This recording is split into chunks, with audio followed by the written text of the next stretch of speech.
Okay,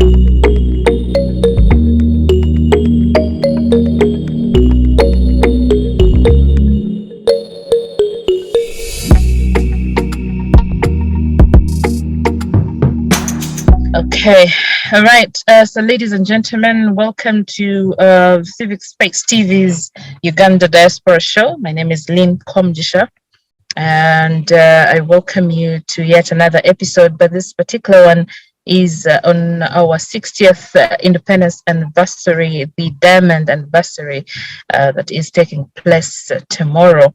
That will be Sunday, the 9th of October. And this year's theme is a very interesting one because we are looking at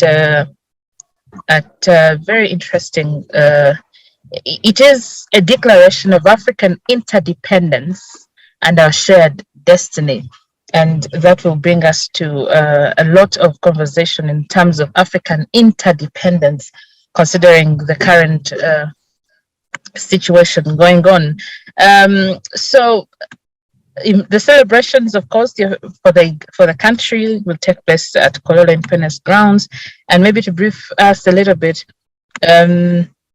we arrived at this after a long struggle, and post-independence Uganda is, according to a statement released by the ministry at the media center, said that post-independence Uganda story is a quagmire to the extent that by 1986, the country was experiencing absolute poverty and total regression. Coups after coups defined our political path. The country was mired in endless tribal conflicts, largely occasioned by the political leadership of the time. Fortunately, that period came and passed, leaving the nation with bitter memories, which, though, have since served as learnable lessons. When the post-colonial turmoil was settled, the leadership of this great country has since redirected our trajectory, and indeed, true independence has been manifested. In that regard, we are going to take a look at so far Uganda's growth, so far 60 years down the road, what have the achievements been for the country, but more importantly, what have been the achievements of the NRM party, the milestones and the missed opportunities in our nation building process. And I want to begin with Honorable Ogenga Latigo, who's just joined us as well. Very glad to have you once again, Honorable. Briefly, when we look at how far we have come and all that has been going on, what comes to your mind?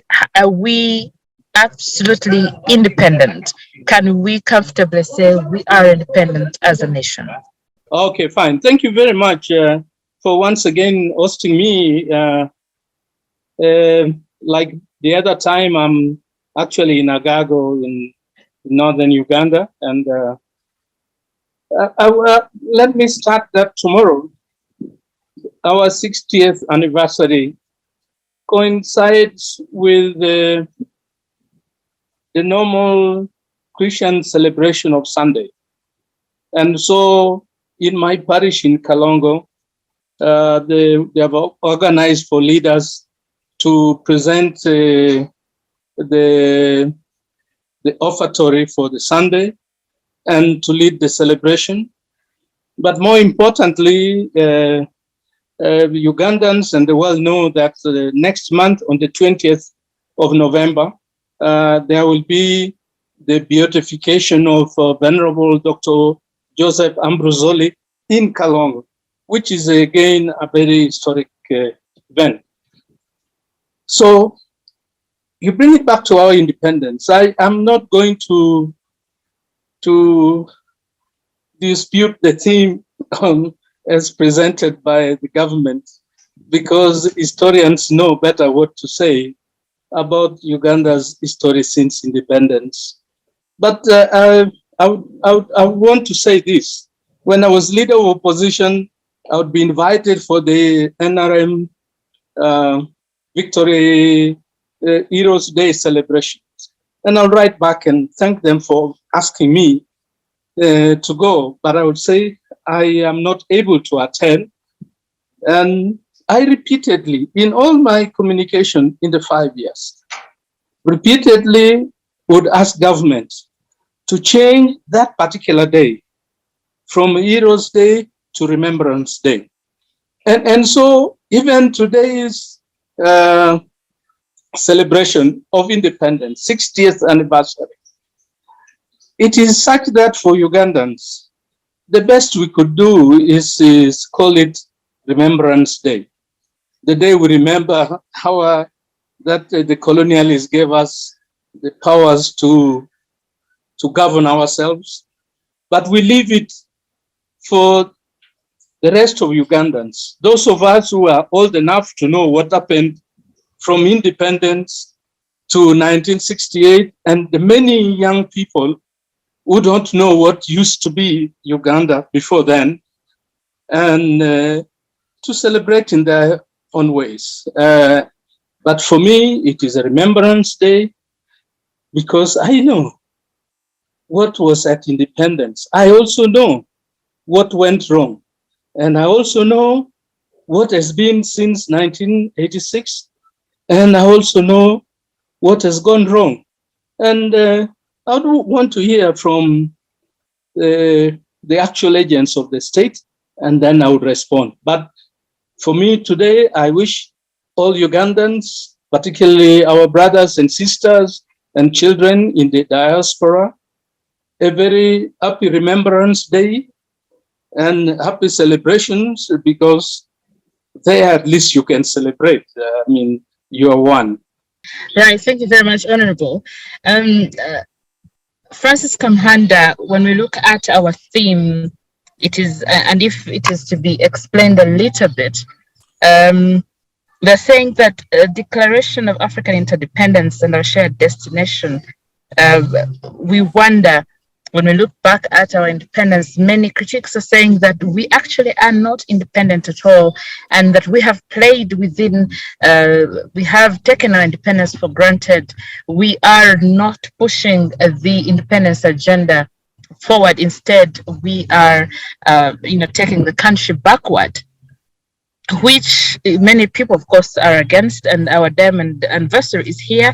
But Uganda's achievements that include economic growth, peace, and security, which have been observed in the last 4 decades or so.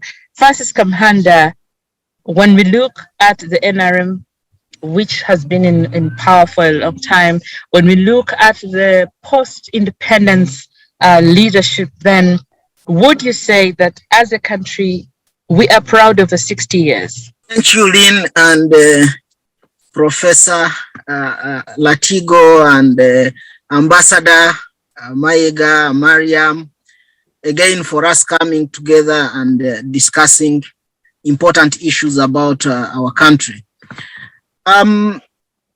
For sure, I would just use a basic example as a teacher that if Uganda was a human being, at 60 you would expect that as a person grows, also grows in terms of wisdom and the discernment of what is right and what is wrong.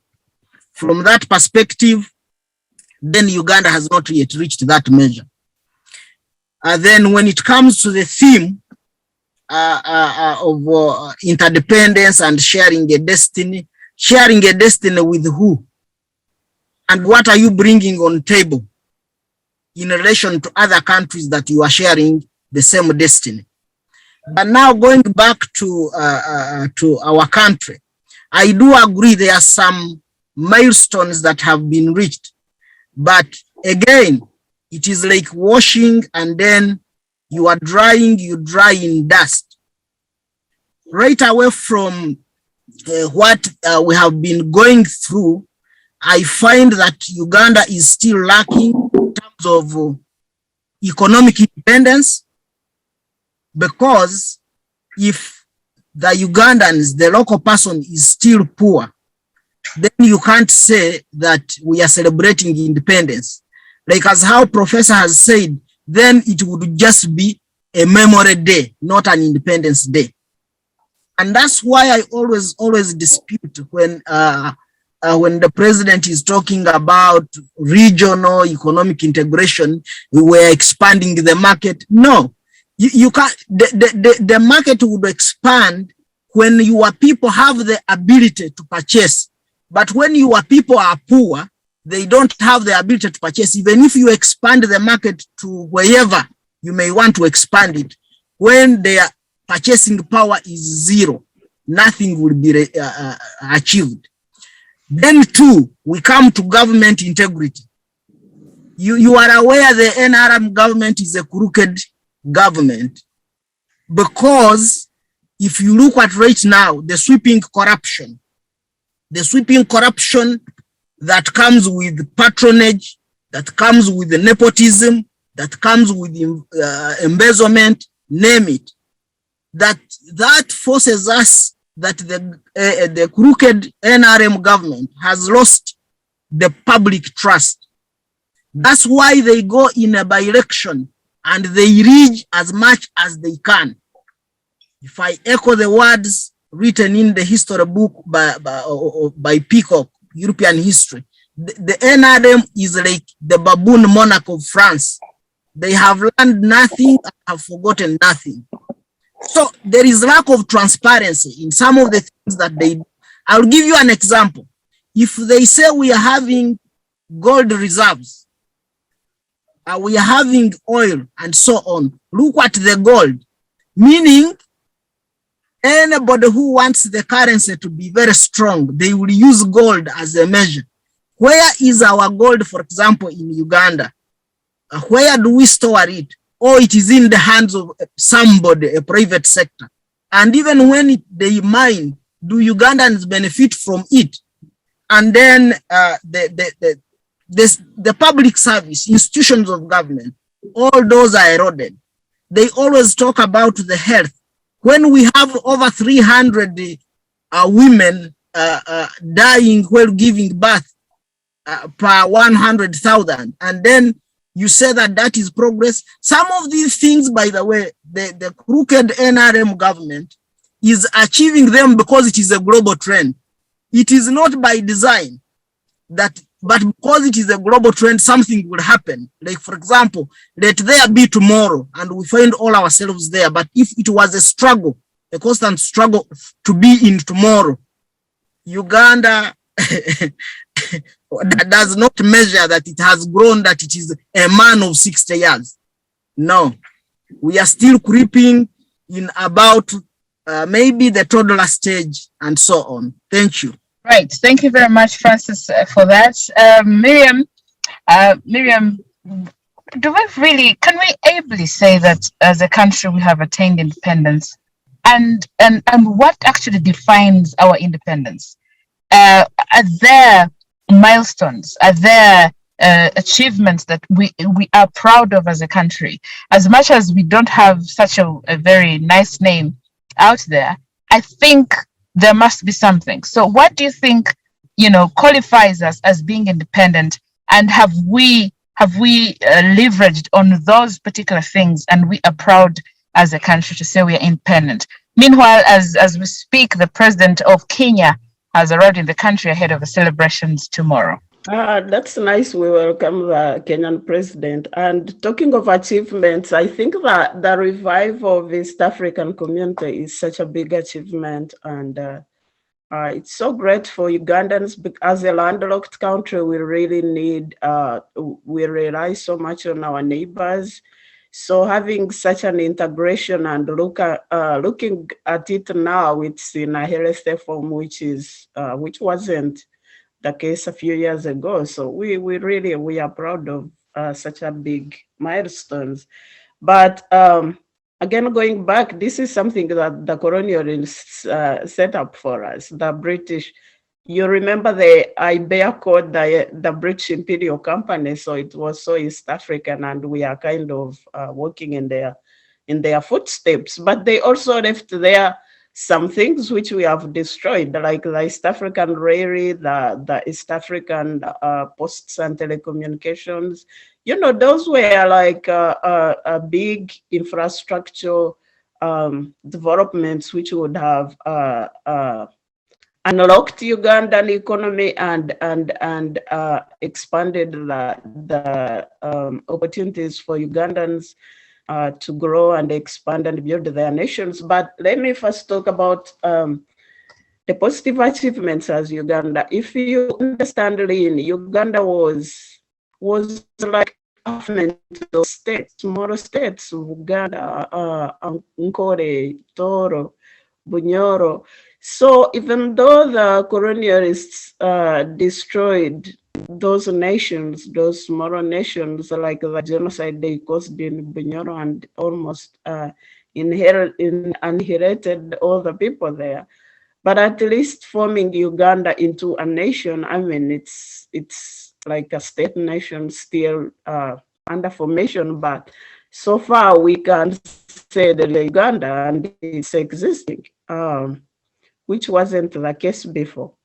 So we are proud of such, and we are also we've done something. We have like 60 universities going on. We have some semblance of a state and state structure, even though we are not fully. Ambassador Henry Mayega, if you could hear me, and as we head into independence celebrations tomorrow as a country, many critiques have come to say there is nothing very exciting about our independence as a country. And some are saying it is lamentable and painful to note that some Ugandans now look back with nostalgia to the colonial period. Ambassador. Well, of course, is entitled to their view, and that is part of the democratic process that we have in the country. People talk about also the interpretations, in other words, are different, and I think that is within their right. But as far as I'm concerned, I think self-determination that led our forefathers, the founding fathers of Uganda, gave birth to the state of Uganda that we have at the moment. We are governing ourselves irrespective of the problems that we have along the way. And as far as governance is concerned, we determine many of the things in life, social life, in economics, in politics, despite the fact that many times there are interferences from abroad, especially from the West, trying to lecture us about how to do things. And I've had some people argue that we bring that to ourselves because we always go to them for loans. But for me, getting the loans from them again is something that is along the lines of recovering the money they took from our African countries during the colonial period. So when we go to them to look for these monies, that's okay, as far as I'm concerned. But of course, I can't dispute the fact that that kind of interference sometimes mutes the level of independence that our country should have enjoyed. So self-determination, as far as I'm concerned, is something that we attained, and how I wish that we could guard it as much as possible. Now, Miriam, of course, the topic that you gave us for discussion this afternoon was to look at the milestones. I always want to follow what you give us as far as the topic is concerned. Rather was to look at the milestones that we have registered as a country, the missed opportunities, and as far as I'm concerned, that is a mixed grill, because one should go back to 1962 when the country got independence. Yesterday I was reading an article that quite a substantial, if not a majority of the people of Uganda who used to walk the streets in Kampala were barefooted. I read that yesterday. I think it was in New Vision, because New Vision interviewed quite a number of people who were there when Uganda attained independence in 1962. I remember Miri Obote was one of those who was interviewed. Martin Alike was another. Joyce Mpanga was another, and quite a couple of other people who were interviewed to sound them out what it was like in 1962 and what the difference it is right now as we speak. So we have moved. Of course, there could be a few people who are still walking on barefoot, but not in the majorities on Kampala Road. So in that sense, and as far as I'm concerned, I think the country has moved really. But seriously speaking, 1962 was a watershed as far as the history of our country is concerned, because self-government was attained.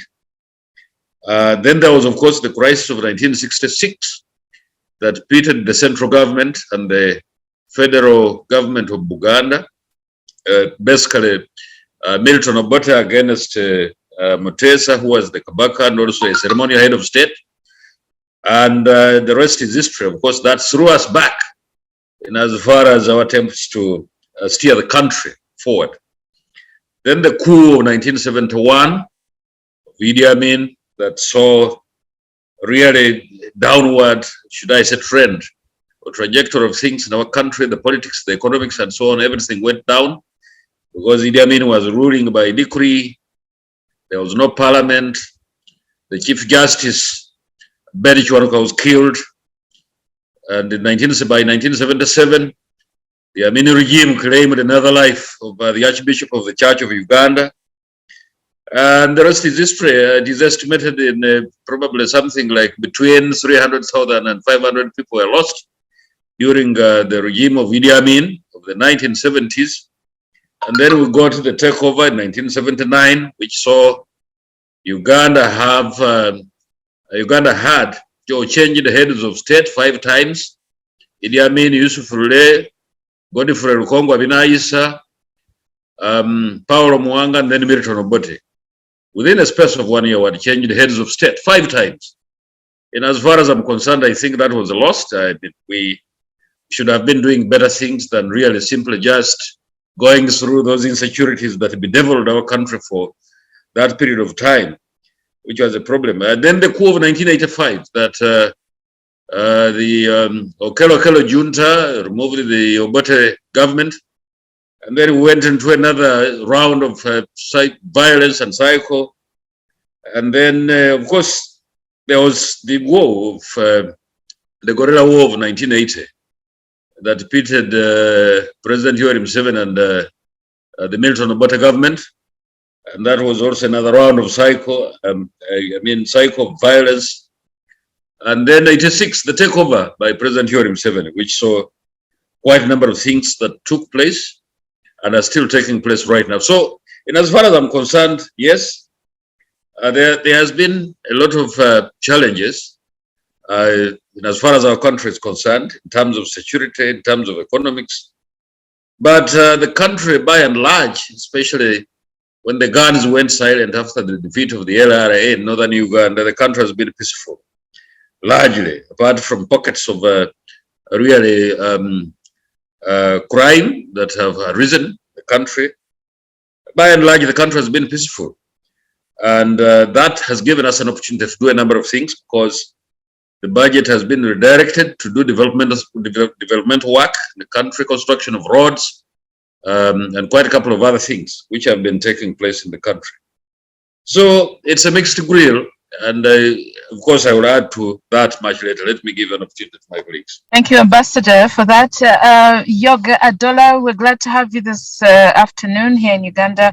And our topic today is the milestones or the missed opportunities for the country and how best we can, move forward as we celebrate our 60th independence anniversary. Now, over to you, Yoga Adola. What do you think are the interesting milestones so far for the country, and how do we leverage on them to perhaps change the milestones and maybe turn the missed opportunities into achievements as we head into a more in-depth conversation of in regard to the theme of the day? But if I could come back to you, Honorable Maurice Ogenga Latigo, we are at 60 years. And we are looking at the theme of this year's celebrations, and it seems to be heavy in regard to interconnectedness. It is heavy on interdependence, especially in regard to the communities, African community, the African Union, and how can we really together achieve what the theme is calling for? That theme, if you are offering it to East Africa or the rest of Africa, you must have demonstrated its value in the country. And Just look at Uganda now and ask yourself that simple question. Where is the interconnectedness? Where is the common destiny? Where is the shared value that we can lift as our success story within Uganda and share with the rest of East Africa and the rest of Africa? You know, like I said, I was there at independence. After independence, I was there. You know, take a simple thing like our politics.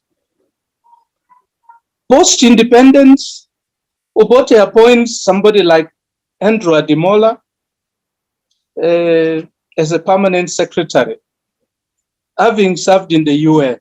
Andrew Ademola was a DP. And the stories would be told, Andrew Ademola, they would go with the Obotes to Uganda Club, and when he gets drunk, he would abuse the prime minister. Now, you'll find programs that are supposed to be national programs. The implementers are being told that you provide this to NRM supporters. And you ask yourself, where is the interconnectedness? Just look at the profile of people holding positions in government. Even under Obote too. Yoga will come and give you the list of ministers under UPC Obote too. They were from all over Uganda. If it was about secondary education, the benefit, you could see it anywhere in Uganda. Now, secondary education, if you don't study in Kampala, forget it. If you don't study in a few key schools outside Kampala, forget it. In the 60s, Aronda studied in Kitgum High School. The late General Aronda studied in Kitgum High School. David Tinefunza studied in Laon College. This was the Uganda that showed to us that we have possibilities. Talk about agriculture. I'm a farmer. And the basis of our country's strength is our agriculture and the good climate. What have we done with it? We are experts in leading agriculture. And you give soldiers to lead Operation Wealth Creation as if you need guns to shoot poverty down. I mean, it is just terrible.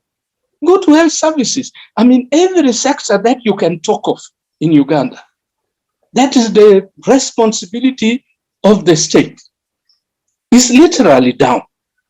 And unfortunately, and this is the biggest challenge that my good friend, the ambassador, and the NRM government has to recognize, is that until they accept, without trying to portray themselves as better than those other ones, to accept that Uganda as a country can do better. And we can do better if we work collectively. Until we do that, talking about integrating East Africa is just an exercise in futility. Thank you, Honorable. We're trying to understand the milestones so far, and already, Honorable, you're saying that there's not much to be proud of, and here the NRM government has taken a firm decision to invest heavily in energy infrastructure with a regional outlook in line with the message of our theme, Africa's interdependence to realize real independence. For instance, there was the oil pipeline that connects most of Uganda through Tanzania to the port. Recently, there was an MOU to connect roads in Congo, DR Congo, and connect to Uganda. I think some of the ECOP already, we're looking at the ECOP. We have the Pal Africa satellite that was launched on May 10th of this year. There's a whole lot that so far right now we are looking at and are very, very proud of. We have the infrastructure that is going on in Congo, the trade between two countries, for example, in DR Congo, was about 513 million in US dollars in the year 2021. So there's regional trade as a precursor to our shared destiny and African interdependence. The protocols that are there, we're also connected to the COMESA, the Eastern.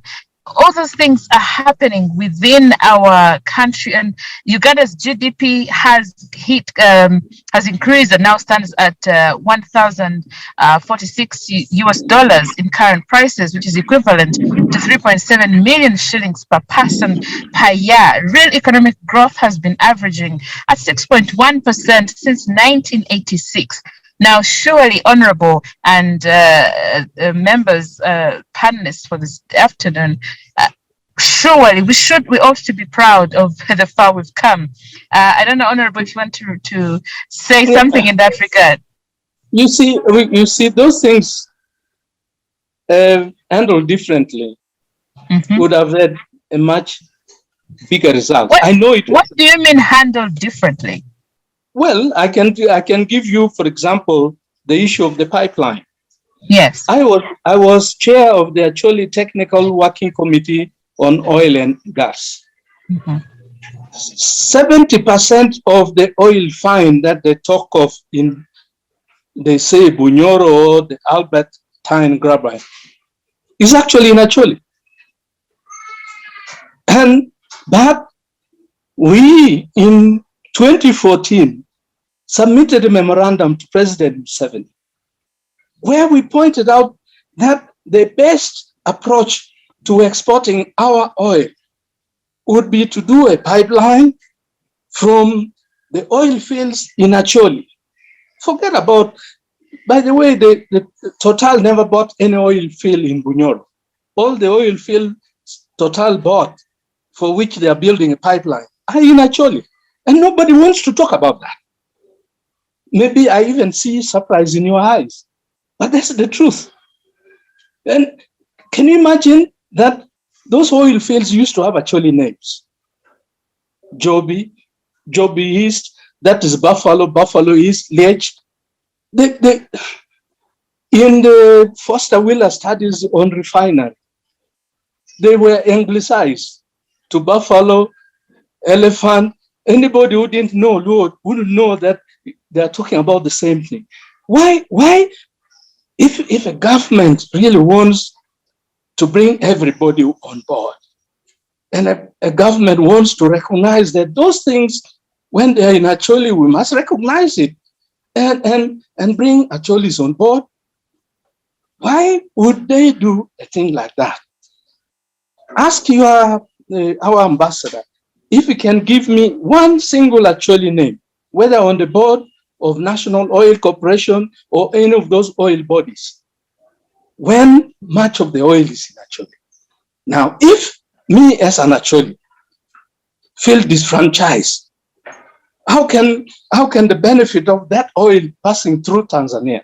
And by the way, the route to Lamu would be 400 kilometers shorter. But they chose Tanzania because Lamu would means passing through much of Acholi, Karamoja, Turkana, etc. You know, some of these things, we should not be provoked into making it worse. That is why we insist, me personally, I insist that for us to offer any integration approach. You talked about the road to DR Congo. The November beautification of Dr. Ambrosoli in Kalongo, people must pray that there is no rain. I cannot go between Kalongo and Patongo, where the Chief Justice comes from, because the road is impassable. But we are doing roads to DR Congo. And our produce cannot be sold because you cannot transport it. And this applies to every part. I saw the other day the campaigns in Kisoro, and people were complaining about roads. Go to Eastern Uganda, same everywhere in Uganda. So what is that infrastructure that we can be proud of? And yet, if as a country we focus on doing things with all our hearts, on ensuring equity and ensuring that wherever the potential is, let us all be proud about it. Let us tap it fairly, and it would benefit the whole country. That is not happening, my sister. And it is very painful because there are very few countries in Africa that have the potential that Uganda has, including you people in the diaspora. The Kenyans have even a ministry for diaspora. We had for Ugandans to give diaspora Ugandans dual citizenship so that the monies that they get, they come and invest at home. You are looked at as a threat. In the end, those few guys who hold power, do they think holding power is creating change? Not at all.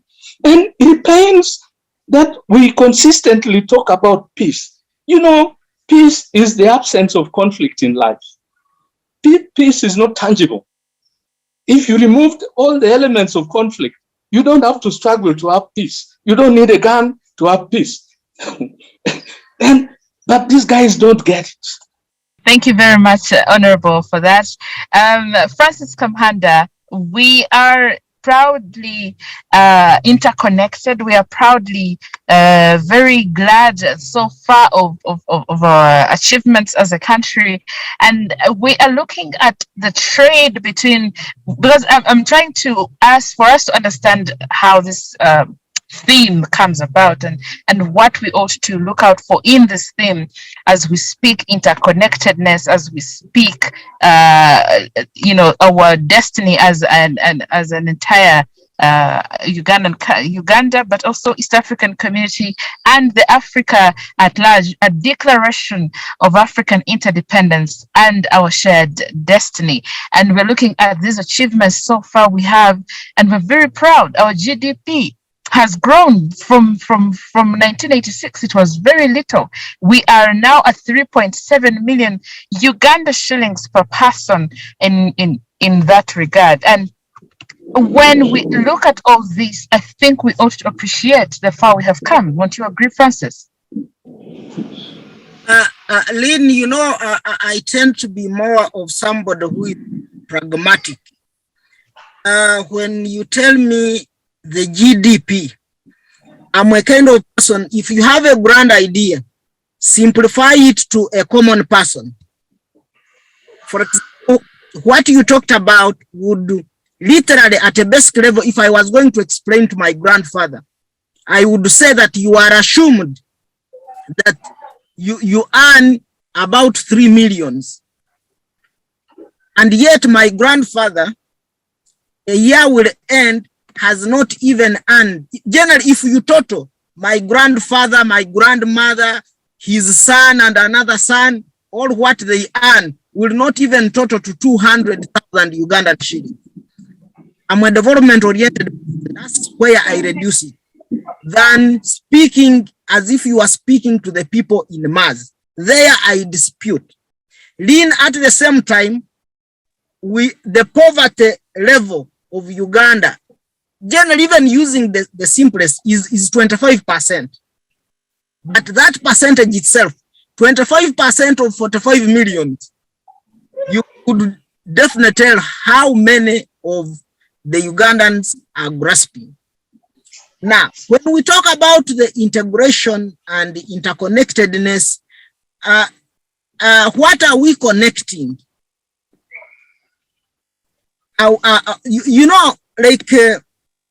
If we are saying that we are, there is a lot that have gone amiss. Let me begin with the standard gauge railway. Since we are drumming about that Kenya did the, now down the road, where is ours? So that would be one. Because there I would say that yes, we are trying to embrace the idea of interconnectedness. This person being connected to this one. Now, Professor Latigo brought on the good question. If I come from Western Uganda, for example, Where is that interconnectedness that if I decided that I'm going to see Professor Latigo, I would easily connect. So if you can't connect locally, how do you convince me that you are going to connect internationally? Or you are going to connect in terms of region? Apart from having these grand ideas either on paper, you are going to sign memorandum of I don't know, of collaboration and so on, and they remain on paper. And it is even reflected, I'm sorry to say so, if there is that interconnectedness, interdependence, having the same destiny.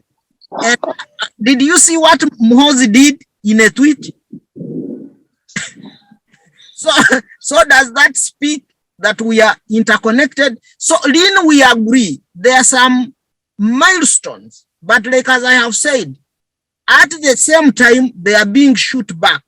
So we are saying, if we are saying interconnectedness, if we are saying progress, it must be a progress that is unitary, a progress that is catering for all of us, not a progress that is for a few individuals. So that's where we should go back, take a step, and first examine ourselves. I talked of government institutions.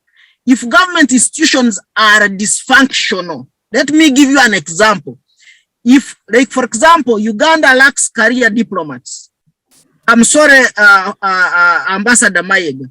That's why, because we have a whole ministry of foreign affairs and so on, when we had issues with Rwanda, because of lack of career diplomats, nobody would go there apart from Muhoozi to go and bridge the gap. That's, if I can pick up that example, that's how you can see a problem. And yet it would have been within the structure of government, and then you know that there is a functional government that would trickle down to the common person on ground. If I want to measure how much Uganda has succeeded, I will not go to your GDP. I will sample out a series of villages and a series of individuals. I will not go on the street of Kampala, like Ambassador Mayega, to see how many people are putting on sandals and how many people are barefooted. I would go in the villages of Soga, in the villages of Lango, in the villages of Kasese, in the villages of Rukunjiri and so on, and sample from there. So that's how we measure. Don't just be hoodwinked and then you begin drumming and sounding huge, like what Castle said in the Versailles Peace Treaty, that it is a huge sounding nothing. Thank you. Thank you so much, Francis. Very interesting points there. Miriam, sorry, we lost you earlier, and we're trying to look at this theme as we look at interdependence. And in fact, Francis brought in a very interesting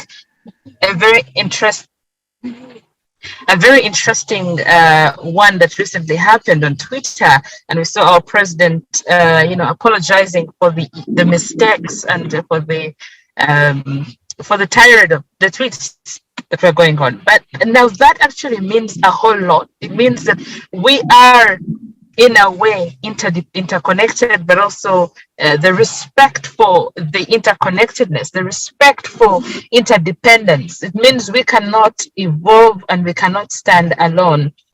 Miriam, we are looking at a GDP that has grown over the years. We are looking at infrastructure that has grown over the years. We are looking at security that has grown over the years. And in every speech from our president, he takes note of those. We are looking, as much as they highlight things that have gone wrong, I think oftentimes we need to appreciate the far we have come and take a look at the far, at where we are headed as a country. It has been a very heated growth. It has been a very interesting growth for the country. But let's take a look at this theme. I want us to, first of all, try to understand and look at this theme, a declaration of African interdependence and our shared destiny. Miriam, when you see this theme, in regard to so far how we've come? What comes to your mind? The theme much more talks about, I think, was dedicated more to the regional integration as Africa and towards African unity through interconnectedness. It doesn't have to be like unity, in paper, like say United States of Africa, but how are the people integrating? How are we relating to our neighbors? How are we talking? How are we doing business? How are we connecting at a human level, like social connectedness, intermarriages and all that stuff. And so far there we are doing so fine. And for me as a Pan-Africanist, I like looking at independence in totality. I look at independence as African states which were created by Bismarck in 1884. How Africans were hurt during the colonial process, and how are they healing from that and moving forward from that process. I was reading one of Professor Mahmudan's articles about Asian expulsion. Idi Amin expelled Asians because he thought that they were, Ugandan economy was controlled by colonialists and foreigners. Asians were brought by the British to manage the business in Uganda because they couldn't trust Ugandans to do it. And it was their kind of indirect rule on the economic side. So they brought in Asians to act like Nyamparas. I don't know if that word works, like headmen over the Ugandan workers. So ideally we were like enslaved. We were enslaved to work the plantations. Then they brought in the Asians as the managers to whip us into producing coffee or whatever they wanted. So Idi Amin, who came 10 years after independence and expelled the Asians, most Asians were saying that they were happy to be expelled. That is what Mahmudan was talking about. That for them, it was like an opportunity for them to join the Western economies as citizens and all that stuff. But on the other side, looking at it on a Ugandan perspective, I think that was a step towards economic independence. You see, the issue is, like Professor Latigo said, we have like a paper independence. So we don't have economic independence yet. And that's why Francis is talking about the GDP, which is merely numbers and doesn't manifest on real life. And then politically, we are not even independent, and we are still like a neo-colonized state, because everything we do is what IMF, World Bank has approved, except the bad things like corruption, like arrest, violations of human rights. That's where we act independently. But when it comes to economic structures, privatization, abandoning public institutions like schools and all that, we tend to follow the white paper from IMF and World Bank and whatever any other colonial state orders. So that's not independence. And I think we still have a long way to go. Today, if you look at the education system of Uganda, Makerere now is like, what? I don't know. They were celebrating 100 years. Everybody knows that the institution is more like Changwanzi, if I can put it that way.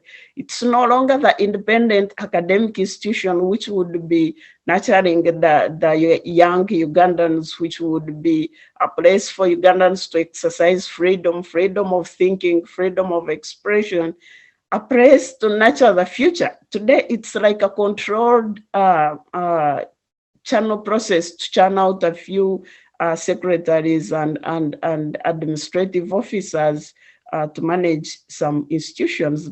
And in most cases, some of them don't even have jobs, and they are shipped to UAE, where the ambassador welcomes them to work as housemaids. So there we really where the milestones we got independence, we had a structured education around East African system, East African community. You would so it was easy to integrate, like for instance the former president of Kenya, Mwai Kibaki, studied from Makerere. Most Ugandans, including Museveni, studied from Tanzania. That was interconnectedness. That was regional integration, which is really natural and more binding than the one we have on paper today. And I think some of those issues should have been nurtured and pushed forward instead of, acting rational and thinking that being independence means destroying everything that the colonialists left behind. And I want to go back to what Professor Latigo said about the oil process and the Ugandan economy today.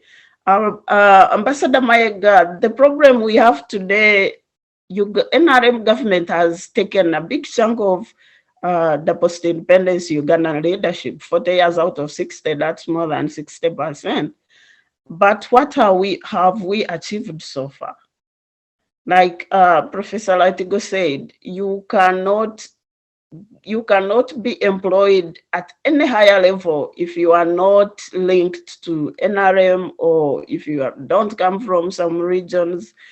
And that is very sad, very, very unfortunate. And that's the Uganda we have seen for the last 40 years. It's like controlled by a certain clique of people, and it works for a few, and others it doesn't work. People like in Karamoja still dying due to lack of food, which is very, very unfortunate. And talking about GDP, by the way, 60 years after independence, whatever we talk about progress, like Francis said, is something which can happen anywhere, whether we work or not. Even Somalia has mobile phones, they have a banking system, even when they had no state and no government for the last so many years. So the things we see today as progress maybe is not. When NRM came to power, they were promising us to create industries which produce machines to run other industries. Today, we can't even produce a safety pin. We can't even produce our own toothpicks. And that's how sad, that's how unfortunate the Uganda we have today is. When it comes to economic independence, we are not independent. If today some people close their borders, we would starve within Uganda. The only thing that saves us is that we have food. We can survive like Stone Age, at the Stone Age level. But when it comes to anything, modern infrastructure, we would starve and we would completely be locked out of the global economy because we don't have anything going for ourselves.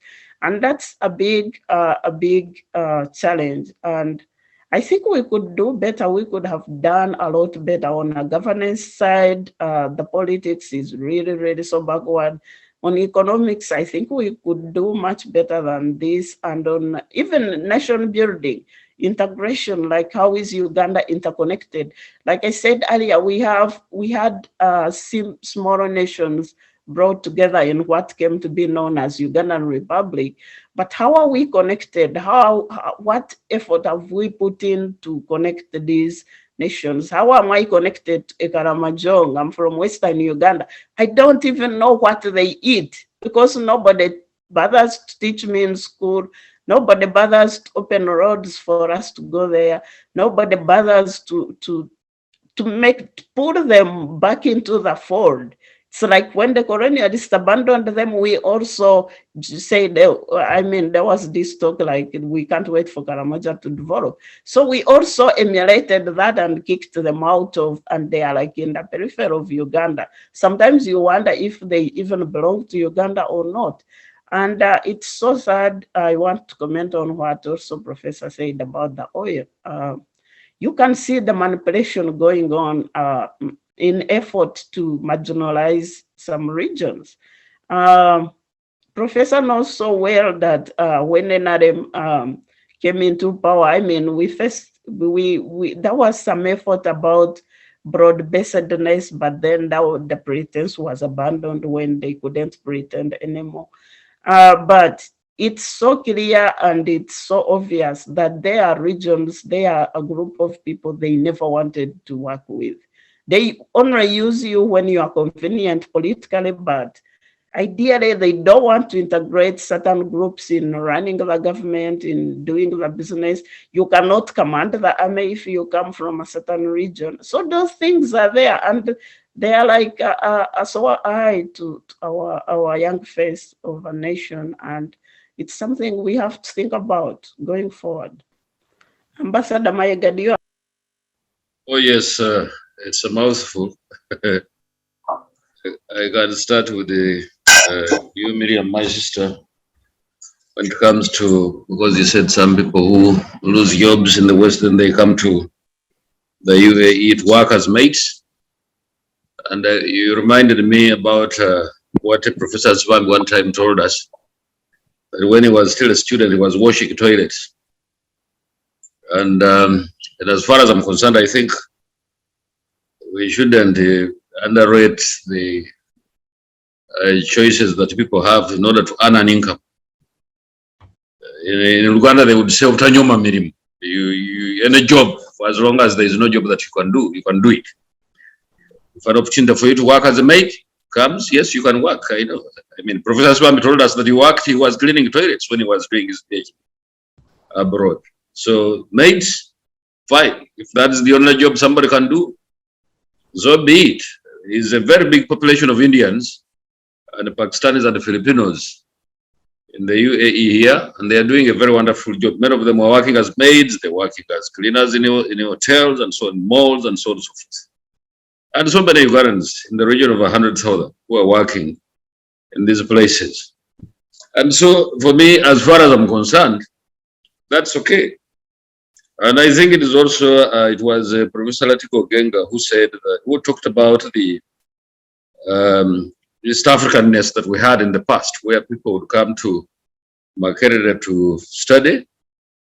The Kibakis, I think it was Miriam, the Kibakis and so on. The last time I checked with Makerere University and just a few years ago, they had a community of East Africans in the region of 700 East African students studying at Makerere University. So many of these universities are still East African as they were in the past, if not the fact that they have increased actually in the intake. And as far as East Africans are concerned, Makerere University, about 5 years ago when I checked, they had over 700 people from East Africa, from Tanzania, from Kenya, from Rwanda, and even from Burundi and Congo. So we are still as East African as it were. I mean, when you go, for instance, to the International University, which is based in Kampala, still the story is the same. That so many of the East Africans are actually studying in those very universities. Now, coming to you, Professor Latigo, you talked about there is no actual in the board, the board that governs things that go. I mean, as far as the board that manages the oil industry in Uganda, because when I checked, and if everybody is interested, we have over 60 tribes in that country, in Uganda. And if everybody was to be chosen from their tribe to be on the board, I don't know how big the size of the board would be. But I don't want even to waste a lot of time talking about tribes, because for me, and I've always told the people with whom I work, that once I discover an element of tribalism in them, for me that is the end. I don't want to speak in terms of tribes, and I really hate tribalism with a passion. Peace in the country, in Uganda, it's not contestable. I mean, we can probably reduce it to the lack of fighting, the lack of war, the lack of so on and so forth. Yes, sometimes the peace can be interpreted to mean that probably somebody doesn't have where to stay, means of survival in terms of food and so on and so forth. But in as far as the wars that we've had, the insecurities that we've had in Uganda, the country can be said to have been enjoying peace for quite a number of years, because the guns went silent. And I mentioned it that probably we can think of the rates of crime that we have on the streets, especially of Kampala. As far as wars, the country is peaceful with itself. No war in the north, no war in the west, no war in central Uganda, no war in the east. If that peace was not there, in fact, it would be very, very difficult for us even to find time to speak in these talk shows, like it were in the past when we didn't have peace. Nobody would have the opportunity, especially in the 1970s. That opportunity of having these kinds of talk shows was not there at all. And this is a fact.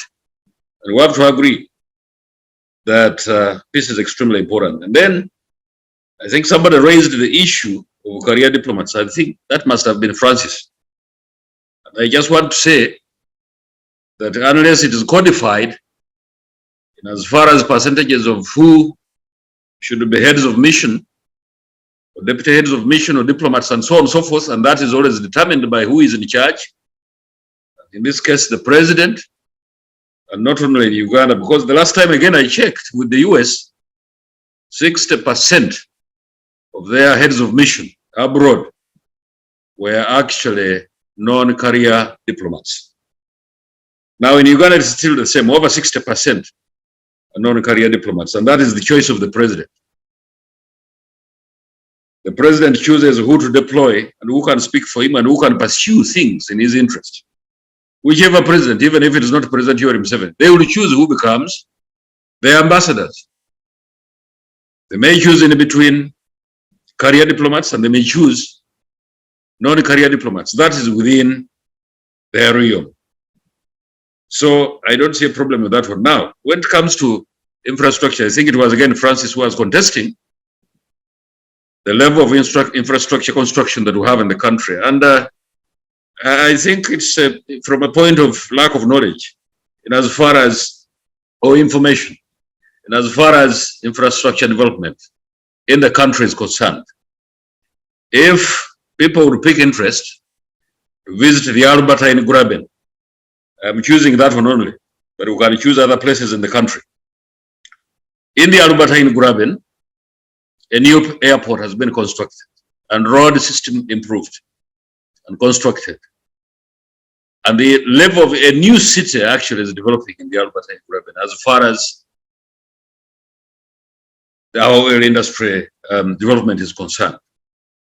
How I wish that everybody could take an opportunity to visit that place and see for themselves what's going on there. Because definitely the level of infrastructure construction in that place is very, very impressive. And then the point which was raised by one of us, I think that President Milton Obote appointed Andrew Ademola as a permanent secretary. Fine, that's okay. In fact, I can even add more names to those that were appointed by President Obote. I remember a story vividly that was told about Makerere University. When Bernard Onyango, a long-serving academic registrar of Makerere University, was a DP, and then some zealots, or should I call them zealots of UPC, went to Milton Obote and told him that, look, why don't you remove Bernard Onyango from the position of academic registrar because he's a DP.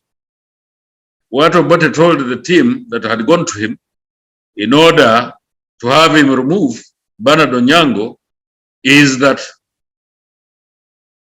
isn't Bernard Onyango doing his job as academic registrar perfectly well? The team that had been accusing Bernard Onyango had no answers. So Obote told the team that leave him alone. In the same spirit, I can go on, mentioning a number of people who have been appointed to positions of responsibility in Uganda by President Yoweri Museveni. The most recent and very interesting one, although some people will definitely have to contest it, is Norbert Mao from the DP, who has been made a minister of justice. Betty Kamya was from the opposition and was made a minister, and quite a number of others. In the interest of time, let me mention only those two. Participation of the UPDF in affairs of the state. Now, I will give an example in the Philippines, for instance, where they had a terrible hurricane that devastated quite a number of villages. And the National Army definitely had to be called upon in order to augment the government efforts to make sure that the adversity of that hurricane that had devastated quite a number of villages in the Philippines were reversed. And the army was very, very participative. And of course, the UPDF has been doing quite a number of things. I think Professor Latigo Ogenga was talking about their involvement in that. And to them, it means that the government of President Yoweri Museveni is actually militarizing a number of sectors in the country. And I said, so be it. Because if the army can increase agricultural production, so be it. As we speak, the most traded commodity in the world, which is coffee, and Uganda is the biggest producer of coffee on the African continent for export. Although Ethiopia actually produces much more coffee, Uganda is the biggest exporter of coffee, and this has increased from about 2 million bags to about 6 million bags. And the interest of the president, of the government of the president of Uganda, is that these bags of coffee should be increased to 20 million.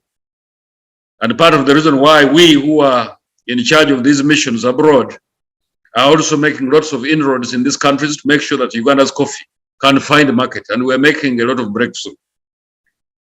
Because the army, the UPDF in Uganda, has been involved in making sure that coffee production actually increases, and so that we can export it even more and get more of these revenues that are badly needed for the development of lots of infrastructure in the country. And so when the UPDF actually gets involved in these things, development work, for me it's already a plus.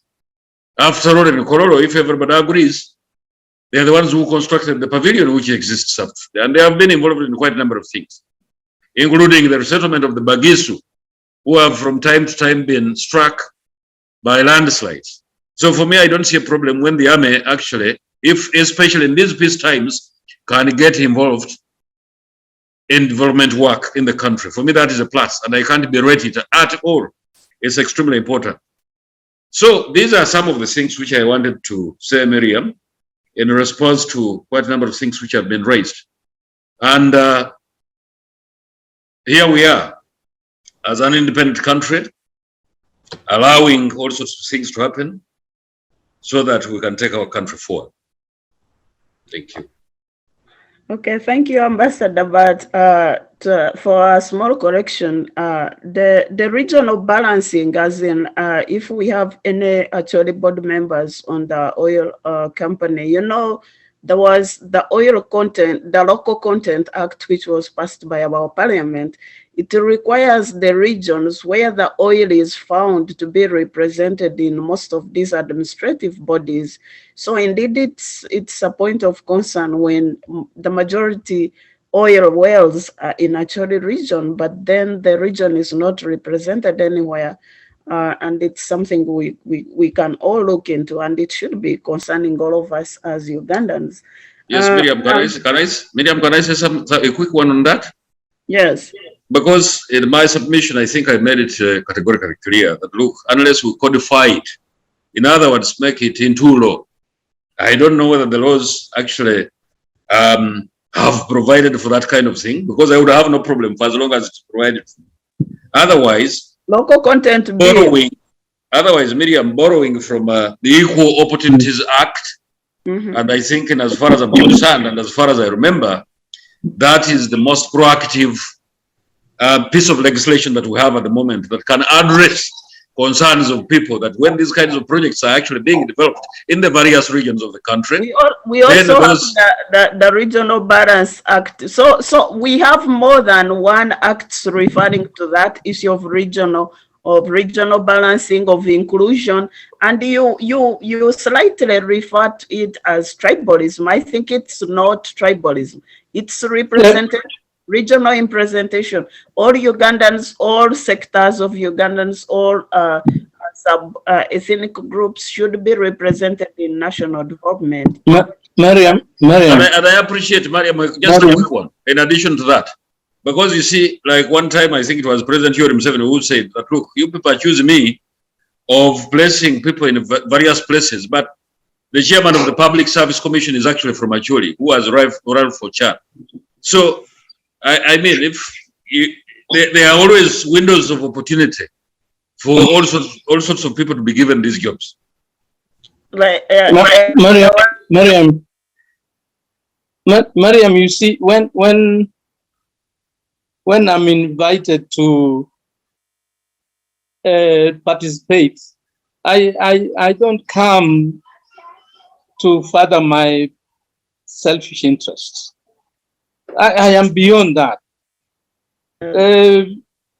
Ambassador Mayega may not know that in 2013, when the president was sending a Ugandan delegation to Malaysia, he was given the list and he said, yeah, this can do, but you call Professor Latigo. I was on my farm in Noya. And when I was called, he said, what is this with the president? I said, why? And when I was explained, I said, but if the president wants me to do it, I'll do. We went to Malaysia in one meeting, and actually with the current Minister of Agriculture, he started in a very important meeting, started looking at his messages on the phone. When we went back to the hotel, I called them and I said, if this happens again, I will be on the next flight back to Uganda. And the Malaysians would say, no, don't worry, Professor Latigo is there. When I came back 3 days later, I'd sent my report to President Museveni, and I went back to my farm. They called me 1 month later that we write the report. I said, I'm not in government, you write your report. A year later, the president sent me with the current permanent secretary of agriculture to China. So when I hear Ambassador Mayega trying to twist it like I'm a tribalist, please do that to somebody else, not me. Okay, Professor. Francis, you had something to say? Yeah, thank you, Miriam and fellow panelists.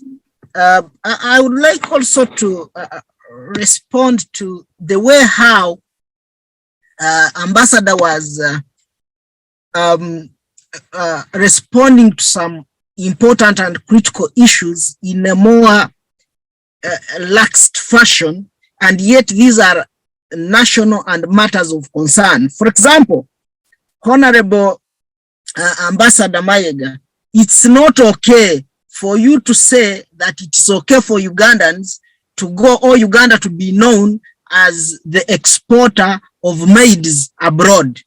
It's not okay. That speaks to either the quality of education that you are offering Ugandans, that they cannot create jobs, they cannot get decent jobs, all they can do is to become maids. But leave that alone. As you have said, it might be their choice. But the way how they are treated when they get there, and you are the head of mission, you'd be telling me what you are doing to address that. But because it is okay with you, it's not. You assume if it were your daughter, if it were your cousin, if it were your grandchild, just reason it from that angle. And also extend it now to say that why we are saying that we need to first, what are we taking in the interdependence, in the regional whatever, and common destiny as maybe Africans or as East Africans and so on. First think about that. If you cannot think about your own people, the Ugandans, how they are treated in a foreign country. Now, do you tell me that you have a common destination with them? So that means, Ambassador Mayega, your destination in UAE is different from the destination of Ugandans who have come there. That should be clear. The second one, when you are responding to my issue of career diplomats, and this has become a disease for the NRM supporters and so on. And that's why I use the word crooked NRM to refer to dishonesty. You said the president will appoint somebody to send somewhere because if he sees that that person will serve his interest. I'm quoting the word interest. Remember, Honorable Mayega, when we send you there, wherever you are, it's not Museveni. You have to represent the interests of Ugandans. of the citizens of Uganda, not the interests of Museveni. If Museveni, his interests are ill, then don't represent that. You are representing Uganda and you are my ambassador. So I respect you and I hold you accountable, not to only bend loyal to one person, Museveni. Museveni will not be there tomorrow, or me, I will not be there, but Uganda will still be there. I need that to come out clearly, and you know it. That's how we are supposed to operate. You talked about the infrastructure, that I lack knowledge about the infrastructure. I'm knowledgeable. And when you give an example of the Albertine region, if it were not because of oil, so the people in the Albertine region would not have good roads. Okay, we are talking about the common person because we are talking about citizens. So should a person in maybe in deep in Moroto, in deep in Chisoro and so on the first have a mean somewhere for you to ensure that they get services? Should it be tied like that? So these are some of the things that Ambassador Mayega, we are talking about, that it is a right for us to have these services, not to first say what comes from that region. So that's why we are saying, can we first integrate as Ugandans or as regions? And then it's that you are going to sell to another neighboring country or to Africa, or when you are saying we should have a common destination. But if we are having a distorted ideology, I would say a distorted society mind, then we cannot have an ideology that will move the country, forward. Then lastly, you are praising that the UPDF should participate in wealth creation and so on, and you are giving different examples. I agree, but do you know why? It speaks, thank you, you are supporting my point, that the collapse of institutions and structures of government. Back home we have a saying that by the time you see a child is going to suckle the breasts of his or her grandmother, then you should know things are not okay. The mother is not there, or the mother doesn't have milk in her breasts. So it is the same thing we are saying. And you are saying that Uganda, even since the UPDF entered into agriculture, Uganda is highly exporting. For your own information, Uganda is known for this. It's the coffee you are saying that production has increased, has not increased per se, but it's because of the confusion in Congo that they buy coffee from Congo and then it is used and exported as coffee from Uganda. But otherwise, that is not a fact. And you should get it from me that what you are just insinuating that we are bigger exporters of coffee, no. Generally, even when Congo stabilizes, you will see how the export of coffee in Uganda will go down. And you know the saga behind the coffee, by the way. Ambassador Mayega, let's begin discussing these things critically, not just as a person who is praising you are I don't know whether it's your Lord, His Excellency, the President Museveni, and so on. But let's try to be objective and bring the conversation down to the common person. There we shall have a destination of moving forward as Ugandans, and not as the haves and the have-nots, as how you are trying to portray Uganda being for the few selected individuals, and you inclusive. Thank you. Thank you, Francis, for your response to the ambassador. As we are in the last minutes of our show, would like to talk about the way forward. We have looked at the milestones. Yes, we have achieved a few things here and there, but as a country, as a nation, we would like to see how do we chart our way forward. How do we improve the areas where we are failing so much? And What do we need to do in the next few years? The Ugandan population is about to multiply, so we need to think on our feet, and the infrastructure and the economy is not matching the population growth, and that is very, very dangerous to our economy. Today we see a lot of unemployment because we are churning out so many youth trained specialists, but they don't have, the economy cannot consume them. The economy can't even utilize their skills so that they are employed gainfully, or even they put them to use to multiply the economy and engage in economic production. And that's why the ambassador is hinting on, is currently hosting so many Ugandans in UAE working as maids. Ambassador, those professionals should be busy developing our economy in Uganda. So what we see today is actually brain drain, and it's nothing to celebrate about that. There is nothing to really, it's like a hemorrhage to our economy and our country. But going forward is, what do we need to see? What do we need to see in the next few years as a country? How can we improve our country as far as nation building is concerned? And I want to refer Professor Latigo. After the 2021 elections, most public opinions were hinting that our country is so polarized that we really need to have a national dialogue in order to unite our country politically and socially. And then we saw the mess that was happening on our governance side. It really leaves a lot to be desired. And so far, our political future is really unpredictable.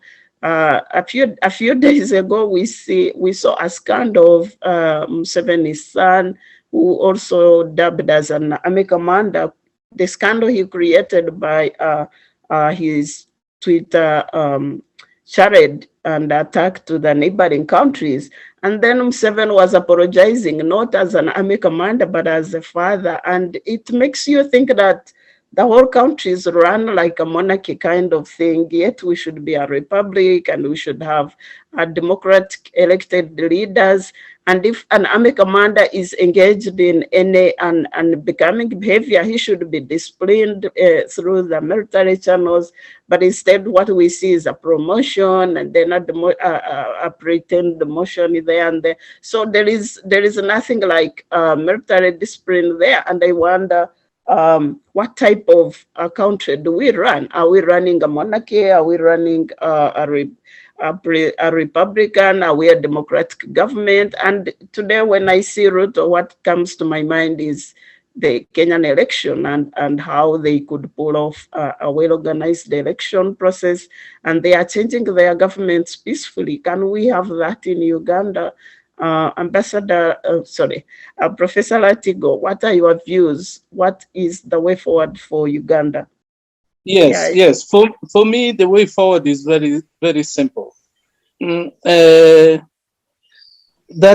we must stop talking at each other and start talking to each other. All that you will see between me, for example, and Ambassador Mayega is the decent Uganda. Even in a forum like this, we're still talking at each other. Just think of what goes on within the country. So until we learn to talk with each other, we can never share our concerns. We can never share our visions. We can never share the opportunities that we see differently and make them work for all of us. And if we could do that, because that is the framework around which everything else revolves, that you have a coherent society that has mechanisms for addressing challenges, that has mechanisms for addressing opportunities, that look at opportunities and put the correct investments. Just think of our education system and think of the people who got Nobel Prizes in chemistry and physics this week. When we are talking about quantum physics, and you ask yourself, where will that future be found if you went to Ugandan universities, if you went to Ugandan primary schools? But even then, if we went back to the basics that my other colleague was talking about, in the 60s, even during Amin's time, the reason why Latigo was able to go to university and become a professor is because you could grow your cotton, you could get money from it. Cotton prices were secured. When international prices went too high, the money was saved so that when prices become low, people would get compensated. Now, how many times has somebody like me, for example, talked about asking government, create an agricultural bank? And you hear people still talking about the military doing agriculture. It will take us nowhere. So for me, I'm really praying that the good Lord will shine some light of modesty in our leaders so that they accept that they are not anything extraordinary. They're just other human beings like all of us. And then they would take us for what we other Ugandans are, the values that we had to this country. And then collectively, we can address, recognize our challenges, address our problems, and then put our energies together. Because if Uganda were successful like other countries, we'd all be the beneficiaries. If it is not, it is an illusion to think that you can accumulate money. I mean, there are mean people accumulated money when they had power. But when their time came, they left all those things and they suffered. So let us create a Uganda where you are not looking at you as the alpha and omega, where you are not looking at what you have done as the beginning and the end, but as good builders who have put their heads together, designed a good home, and they're constructing that home with all their arts and using the right materials so that that art, a building, when it stands, everybody will be proud of, it will reflect our history, and it will for long stand as something to glorify. We Ugandans, we can do that, but we will never do it if we think that being right is the precondition or our preoccupation with what we should be. It's not about being right. It's about what can we do right that can lead our country to a better future. Thank you. Thank you, Amber. Thank you, Professor Latigo. Sorry, I've been mistaking you for the ambassador the whole time. Thank you for that insight. And yes, yeah, we should be talking to each other instead of, shouting at each other.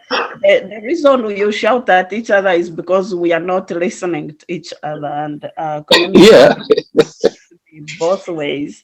Ambassador Mayega, today, to echo the Professor Latigo's words, one Daily Monitor columnist, David Mpanga, is quoted to have said that we shall never see the Uganda we want until we develop a central nervous system to enable us to feel each other's pain.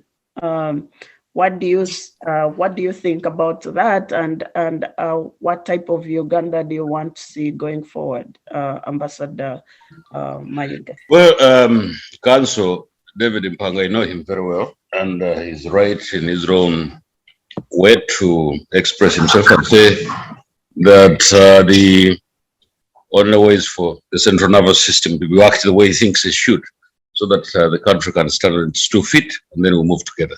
I don't begrudge him on that. There are as many views as there are Ugandans in that country who can prescribe on the way governance should be conducted, how the government should be run. So you see, running a country is not easy. That's what I'm trying to say. Because, and I saw it when At one point in time, I rose so high in one of the political parties in Uganda, and each one of them had a totally different view about all sorts of things. And as a leader, you must learn how to choose what is the best. And sometimes choosing that best is not easy.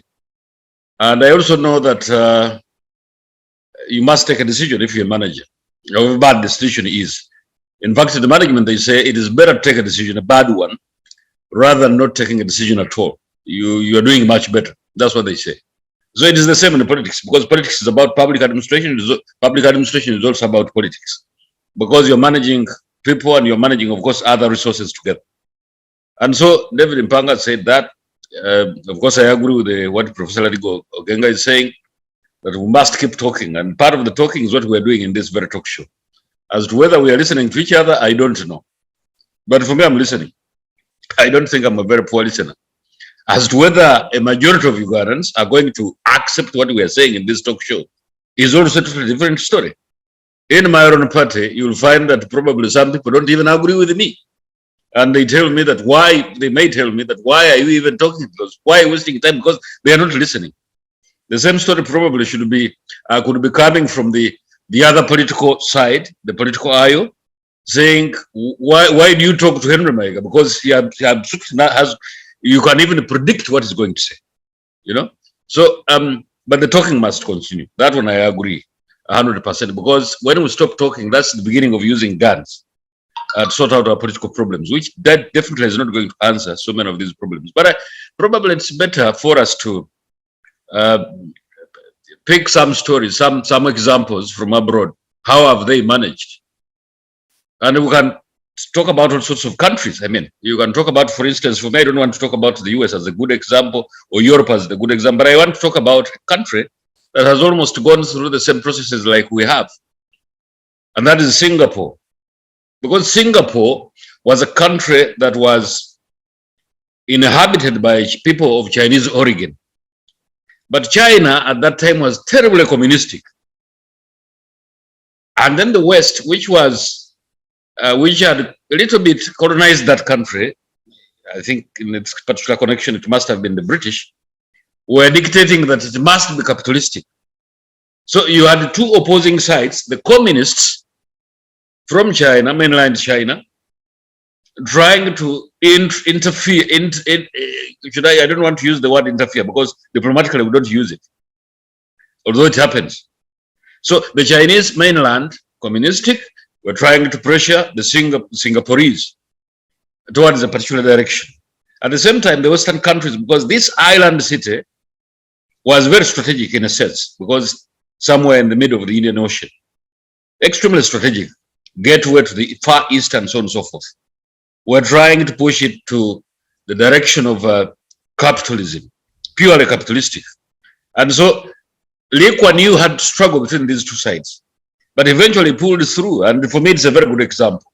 How do you pull through when you have all these competing positions, very many, diverse, and very complex, and sometimes actually very, very difficult to handle?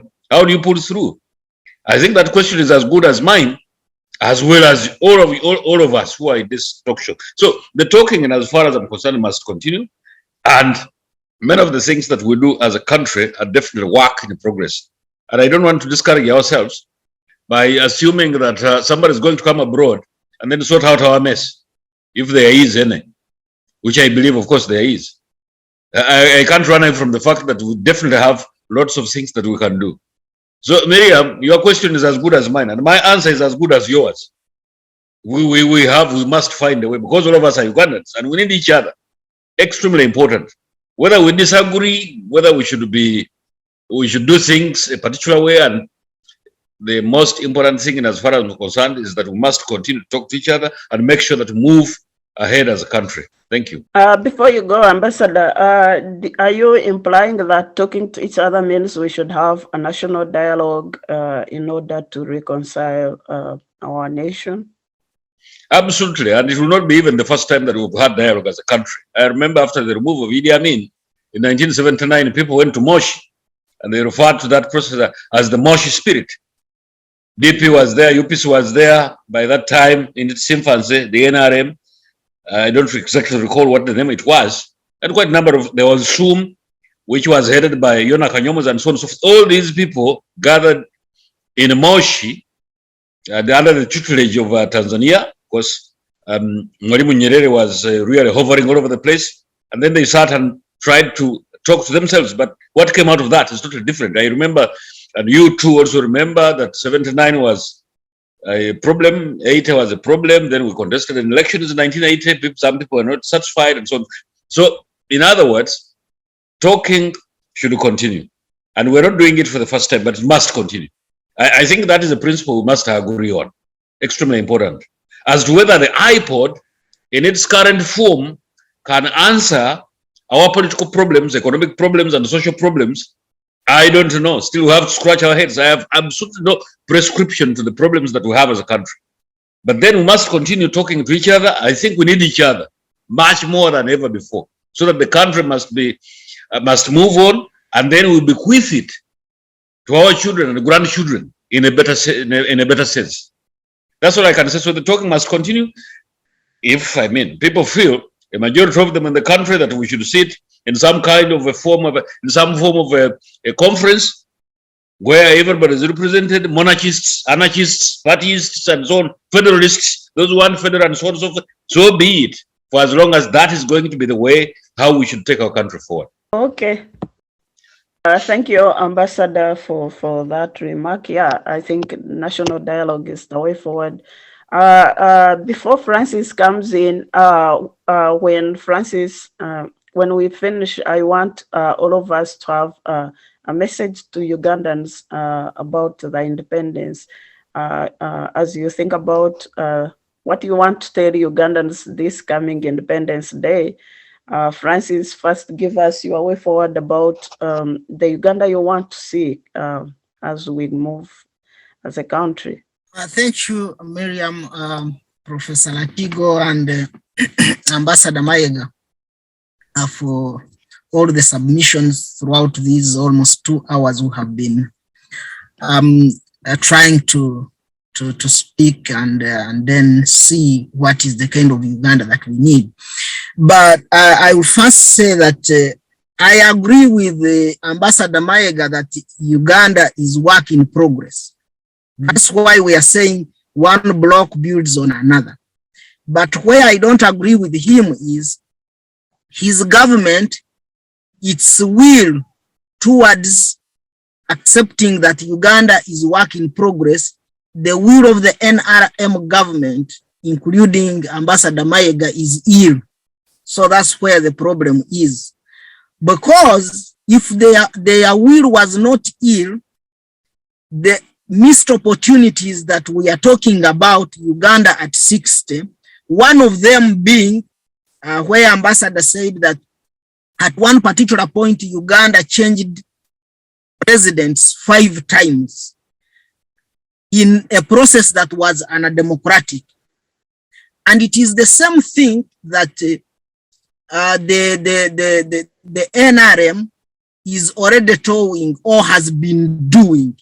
And so lack of peaceful transition of power, as how we missed it in the early 60s, is the same way, or early 60s and 70s, is the same way we are likely to miss it. And that is not healthy for an independent country that we think should progress. For work in progress, if you agree and believe in it, it should be that the baton should be passed from one person to another, because no individual is an end in himself as far as this country or a country moving forward is concerned. And you know, I'm one kind that does not believe in the saying that history repeats itself. It's only the witless people repeat mistakes that other witless people did in the past. So that's where the NRM is heading and taking our country. It's not a good trend or trajectory. And so we should work on things like an economy that works for all of us, by dealing with the corruption that is in the NRM, an education system that is robust, that moves with the trends, that meets the global standards. Like now we are challenged with a series of challenges, climate change, name them and so on. Professor Latigo could even help us, like already he has a farm, and then saying, what now can we do in as far as ensuring production continues and so on? Or as the population grows, how do we still maintain production and integrating with the rest of the world? But as you said, I don't know whether this is an opportunity now for me to tell the Ugandans about my opinion about the independence. Independence would be a time when we would be celebrating with joy the milestones or achievements that we have made. But unfortunately for Uganda, so far, there is nothing that we can genuinely stand and celebrate in terms of independence, because independence would begin with each individual as citizen of Uganda, in terms of economic independence, in terms of political independence, and in terms of social independence. So if we still have, people are still poor, people don't have the freedom to express themselves politically, then I still believe that we still have a long way to go, that there is nothing that would be even be selling in as far as regional integration is concerned. Thank you. Thank you, Francis. So in short, you are saying that we must get the political question right before, if we need to sort out our economy and the rest. Yeah, thank you so much for that. And last word, a message to Uganda on this Independence Day. I'll start with you, Professor Latigo. What do you have to tell Ugandans on this auspicious occasion? Thank you very much, Miriam. And let me also thank you and your team for enabling us to share with Ugandans in the diaspora and in the country. Attainment of independence was an event, but independence is a process. And it is a process that doesn't go backwards. What have gone, have gone. The only thing that we can build is the future. And so as we celebrate the attainment of independence, and also reflect on the journey that our country has gone through, and we, the people of Uganda, over the last 60 years. Let us acknowledge that 60 years is a very short time, that there's a huge future ahead of all of us, but that future will only be attained by us building on what we have, fighting and rejecting and eliminating or minimizing the mistakes that we have seen over the last 60 years, and building on the opportunities that the future offers. That will only be possible when we, as Ugandans, accept to be humble and to say that no single individual, no single political group can build that huge future ahead for all of us. And let us reflect on the fact that working together, we can achieve incredible things for our country, because God has so generously endowed our country. But it is us who must build our own capacities as people, our own environment to sustain what we have built, and our own vision, collective vision, for a Uganda that motivates every one of us to work to attain. Otherwise, happy celebrations to all of you. Thank you, Professor Latigo. Ambassador Mayega, your last word. What is your message to Ugandans on this Independence Day? Well, thank you very much, Miriam. I agree 100% that we deserve a better country than what it is.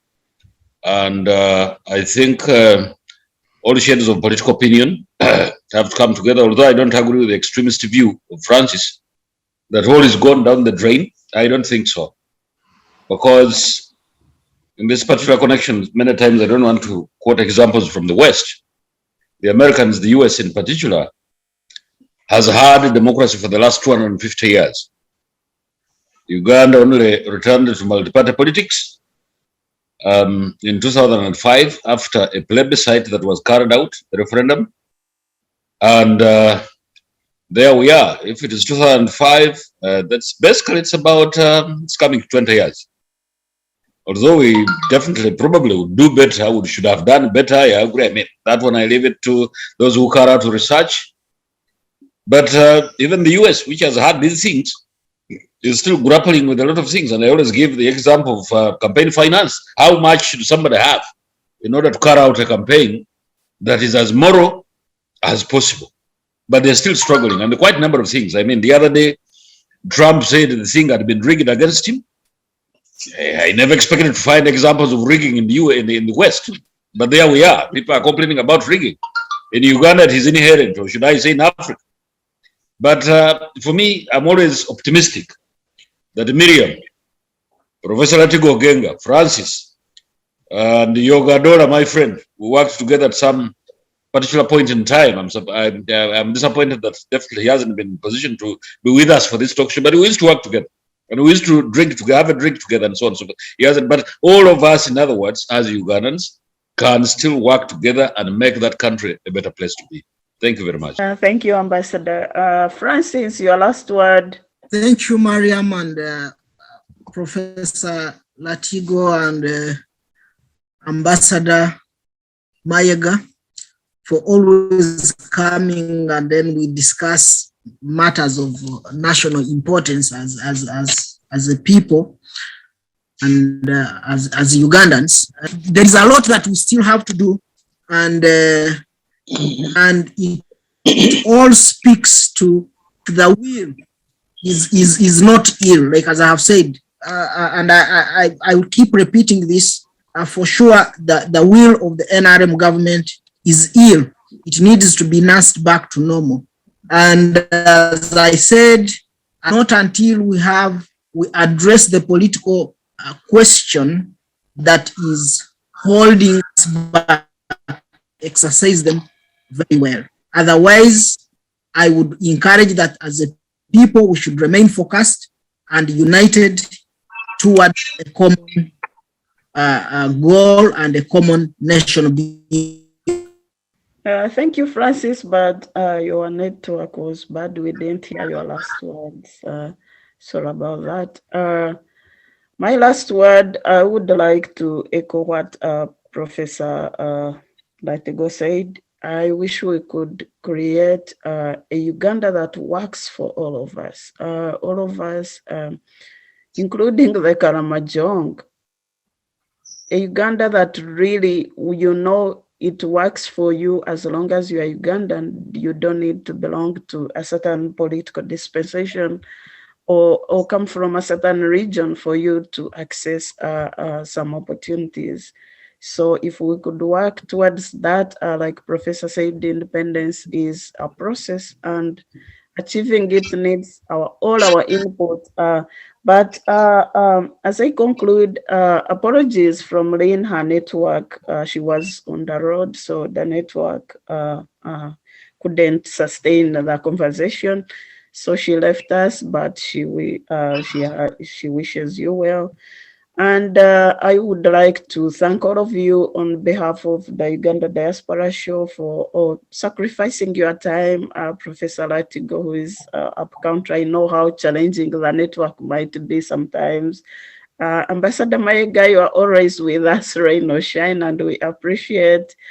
Francis, the same, and I wish you all a happy independence. Please go ahead and celebrate. We haven't achieved a lot, but at least we have a country, Uganda, and it's something to really be proud of. And best wishes to you all.